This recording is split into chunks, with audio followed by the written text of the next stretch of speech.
how to turn on zoom hold in CS2. So on default, when you use your scope on sniper rifles, you need to double click or just click on it to.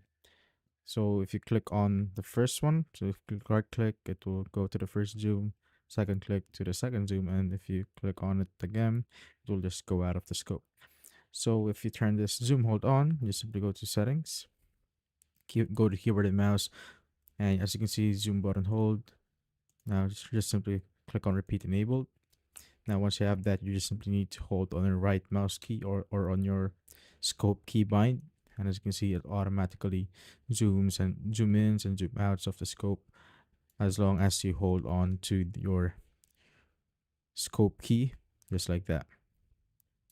So it's much faster in my opinion if you want to get quick scopes just like that, or you want to go out of your scope as quick also. So that's basically it.